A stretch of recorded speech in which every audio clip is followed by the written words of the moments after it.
프랜차이즈업을 처음 시작하시는 분들이 또 굉장히 난감해 하시는 문제가 바로 물류를 유통하는 문제입니다.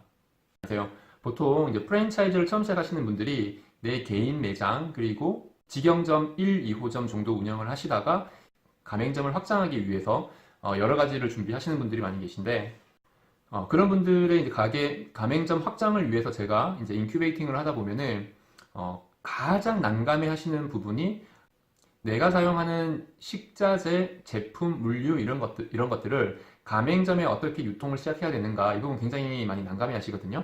내가 자본력이 있고 제조 또한 가능하다 그러면 당연히 공장을 설립을 하고 자동차를 사야 되겠죠. 자동차는 유통을 할 수 있는 탑차를 사야 되겠죠. 냉장품을 주로 사용한다 그러면 냉장, 냉동 탑차 이 탑차를 구입을 해서 내가 원하는 지역까지 배송을 해주는 방법이 있는데 대체로는 그렇게 시작하지는 않습니다. 왜냐하면 첫 번째로는 처음부터 충분한 자본력으로 시작하실 수 있는 분들이 많이 계시지 않고 두 번째로 그 정도 충분한 자본력이 있다고 하더라도 원거리 그러면 여기가 서울인데 전라도나 경상도, 부산 여기까지 가맹점이 생겼을 때 그 매장 한 개점을 위해서 유통을 한다는 거 쉽지가 않거든요. 처음에 할 수 있는 유통 방법은 제가 세 가지를 말씀을 드릴게요. 첫 번째는 택배를 적극적으로 활용을 하시는 거예요. 택배는 세계 어느 나라보다도 우리나라 택배 너무 잘 되어 있잖아요. 우리나라 택배는 예전보다도 더 빠르고 편리하고 정확하게 배송이 되고 있습니다. 그래서 내가 냉장, 냉동 팩을 잘 포장만 한다면 아이스박스에 잘 포장을 한다면 일반 공산품뿐만 아니라 식자재 역시 원하는 지역까지 정확하게 배송이 됩니다. 자, 이 택배 방식은 또 두 가지로 나누어지는데요. 직접 택배가 있고 택배 대행이 있어요. 직접 택배는 정말 작은 규모. 다시 말하면 내가 본점 하나점만 가지고 있는데 가맹점이 하나밖에 없어요. 그러면 물류 대행도 어렵고 공장에 부탁하는 것도 그렇게 큰 메리트가 되지 않을 수가 있어요. 적극적이지 않을 수가 있는 거죠.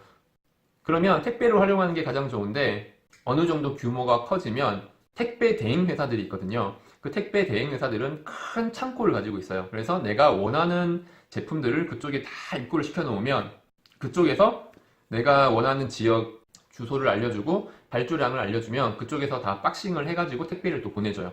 그러면 그 큰 물류 회사는 유명한 택배 회사들과 계약을 맺어서 택배 비용이 우리가 개인적으로 보내는 것보다는 굉장히 쌉니다. 보통 우리가 일반적으로 쇼핑몰에다가 주문을 하면 택배 비용이 보통 2,500원 정도 붙잖아요. 그런데 그런 택배 대행 회사들은 그 가격이 좀 더 떨어지거든요. 아주 적게는 한 1,700원, 1,800원, 중간 정도만 되더라도 2,000원대 초반, 아주 커지지 않는 이상은 개인적으로 보내는 것보다 훨씬 저렴합니다. 그런데 단점은 그것도 양이 일정량 이상이 되지 않으면 그쪽에서 크게 받아주지를 않아요.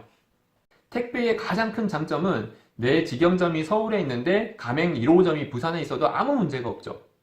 바로바로 보낼 수가 있죠. 거리에 대해서 택배가 우리나라는 그게 큰 장점이에요. 일본 같은 경우는 택배 거리가 멀어질수록 택배 비용이 많이 달라지거든요. 우리가 부산에 보내는 비용과 제주도에 보내는 비용이 다른 거랑 좀 비슷합니다.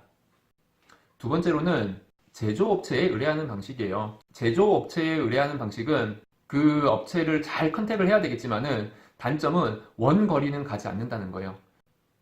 서울에 예를 들면 소스 공장이라든지 육가공 공장이 있다 그러면 경기도권에 있을 가능성이 굉장히 크죠. 그러면 그 업체는 최소한 경기도권까지는 이미 배송을 또 하고 있어요. 그러니까 내가 지금 어떤 제품을 제조를 해서 내가 원하는 가맹점에 보내주려고 한다면 그 제조업체에 직접 의뢰를 하는 거죠. 물론 파주인데 수원으로 보내달라고 하면 안 될 가능성은 있어요. 거리가 멀다 보니까요. 그게 가능한 지역을 잘 컨택을 해야 되겠죠. 그래서 보통 제조를 의뢰를 하고 몇 개 점 정도는 직접 배송을 위탁을 할 수도 있습니다. 세 번째 방법은 이 부분은 이야기하시기 나름인데 삼자 물류를 이용하는 방법이에요. 삼자 물류라고 한다면 전문 유통사를 끼고 가맹점에 배송을 하는 방식이에요. 어떤 방식이냐면 여기가 본사고 여기가 제조업체예요. 그러면 여기에 삼자 물류 회사를 계약하는 겁니다. 그러면 내가 제조업체에 물류를 OEM 생산 맡기고 OEM 생산한 물류 공장은 삼자 물류에 제품들을 납품을 해줍니다. 그러면 이 삼자 물류 회사는 가맹점으로 내가 원하는 재료를 다시 납품을 해주죠. 그러면 가맹점은 다시 본사에 또는 본점에 필요한 물류를 발주 넣습니다. 이렇게 3자 물류하는 방식은 가장 정확한 방식인데요. 여기에도 큰 단점이 하나가 있어요. 큰 단점이 두 가지가 있네요. 첫 번째로는 너무 소규모의 아이템 또는 매장, 작은 가맹점 수 이런 경우는 3자 물류 회사에서 메리트를 느끼지를 못해요. 다시 말하면 그 3자 물류 회사에서 같이 파트너십을 맺기가 쉽지가 않습니다. 왜냐하면 보통 3자 물류라고 하면은 유명하게는 뭐 CJ 물류라든지 SPC가 있는데요. 그런 큰 기업들이 작은 소규모의 프랜차이즈, 아직 프랜차이즈라고 이야기도 하기 힘든 정도의 규모라고 한다면 영업사원이 잘 오지도 않고요. 잘 만나주지도 않고 만약에 만난다고 하더라도 사실 굉장히 홀대하는 경우가 되게 많습니다. 그래서 그런 것들을 다 극복을 하고 3자 물류 계약을 맺는다고 하더라도 아직 난관이 남아있어요. 그게 어떤 부분이냐면 3자 물류를 할 때는 구체적으로 어떤 방식으로 운영이 되냐면요. 물건을 우선 그 3자 물류 회사에 입고를 시키잖아요. 가맹점에 유통이 되면서 그 팔리는 금액만큼의 수수료를 쉐어하는 방식이에요. 이 수수료를 쉐어하는 방식이 두 가지가 있는데요. 예를 들어서 A라는 3자 물류 회사에서 식용유를 판매를 하게 되면은 판매 금액에 대해서 퍼센테이지로 본사가 받는 게 있고요. 판매 금액에 대해서 퍼센테이지로 유통회사에 주는 경우가 있어요. 이게 두 가지가 있는데 공산품과 전용 제품이라고 나눠지거든요. 이게 어떻게 해서 나눠지고 어떻게 수익이 나눠지는지는 제가 다음 시간에 다시 한번 말씀을 드릴게요. 수익을 나누는 구조인데 그 수수료를 나누는 방식이 퍼센테이지가 우리가 높게 받는 게 유리한 거잖아요. 그런데 그쪽에서는 낮게 주려고 합니다. 그러다 보니까 우리가 받는 수익이 생각보다 굉장히 적을 수가 있어요. 왜냐하면 이 3자 물류 회사에서는 본인들의 어떤 뭐 수발주 관리, 유통, 컴플레인 관리 이런 것들에 대한 제반 비용이 굉장히 많이 들어가다 보니까 한 달 매출이 얼마 이상 되지 않으면 수익이 안 난다고 생각을 하거든요. 그런 상황에서 이미 계약을 맺었다 그러면 최대한 적게 주려고 하겠죠. 그러다 보니까 내가 원하는 그 수익금이 나오지 않을 가능성이 굉장히 큽니다.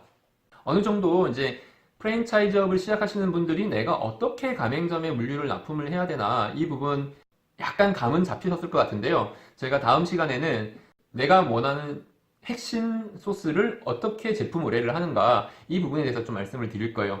가장 고민스러운 게 내가 소스에 대한 식자재에 대한 제조업이 분명히 없을 거잖아요. 보통 없는 분들이 저희한테 의뢰를 하시니까요. 그런 경우는 공장에 OEM 생산을 하는데 이 레시피가 공개가 된다는 굉장히 큰 불안감을 안고 공장에 의뢰를 해야 되는데 간단하게 해결할 수 있는 방법 제가 알려드릴게요.